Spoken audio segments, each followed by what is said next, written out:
It was the last days of summer, 1896. The border town had not yet shaken off the heat of the evening. Dust hung over the street like a thin veil. Bounty hunter Elias Crow sat in the shadow outside the inn, cleaning the barrel of his rifle.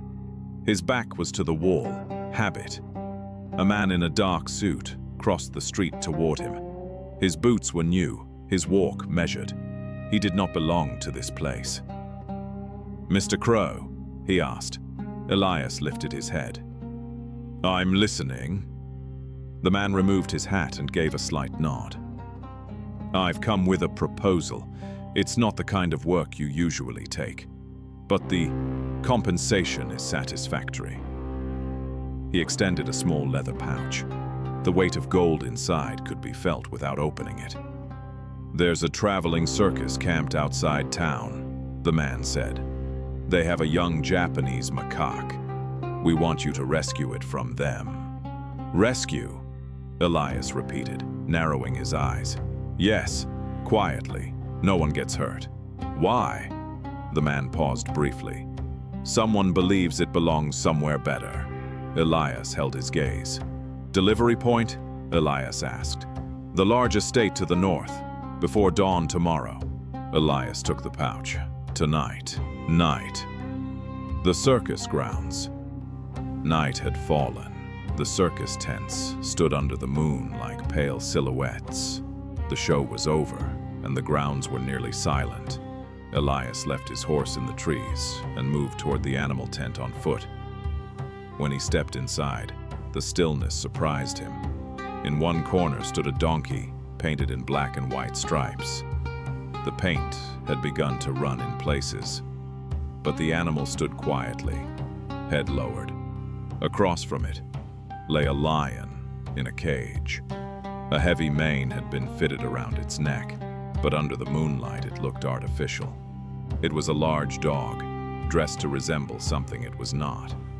A faint, mocking smile crossed Elias's face. "Show business," he muttered. At the very back, inside a smaller cage, the young Japanese macaque clung to the bars, watching everything with alert eyes. Elias approached slowly. He had just begun examining the lock when a voice came from behind him. "What are you doing in here?" A circus worker held up a lantern, its light cutting across Elias's face. Elias straightened. "I'm taking this animal," he said calmly but firmly. "The boss won't allow that." The man reached toward his gun. Elias moved first. He grabbed the man's wrist, twisted sharply, and flipped him over his shoulder. A short, precise strike followed. The worker collapsed, unconscious. For a heartbeat, the tent was silent. Then everything erupted. The painted zebra donkey brayed loudly. The false lion dog leapt up, barking and slamming against its cage. The noise spilled out of the tent. Voices shouted from outside.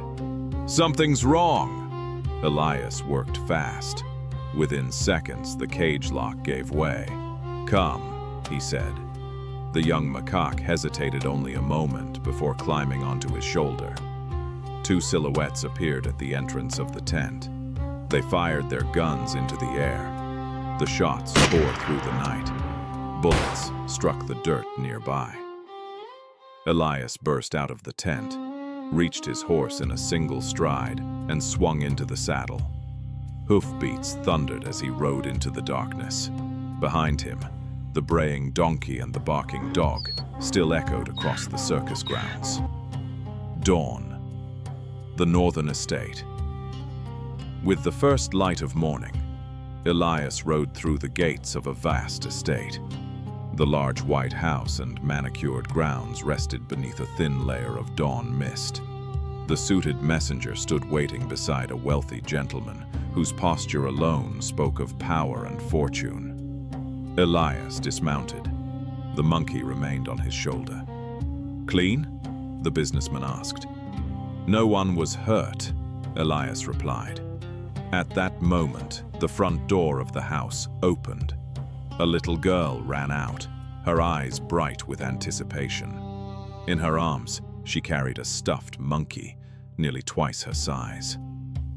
Elias gently lowered the young macaque from his shoulder. The girl knelt and wrapped her arms around it. "Your name is Punch now," she said softly. The small macaque clung to her neck, then turned and embraced the oversized stuffed monkey as well, its tiny arms wrapping around the plush figure. A brief silence settled over the yard. Elias watched. He still did not know the real reason behind the job, and no one told him. The businessman handed him another pouch of gold. Elias took it. He mounted his horse. As he rode away from the estate, the morning light clearly framed the image behind him. A little girl holding Punch, and Punch holding the stuffed monkey. For Elias, it had only been a job.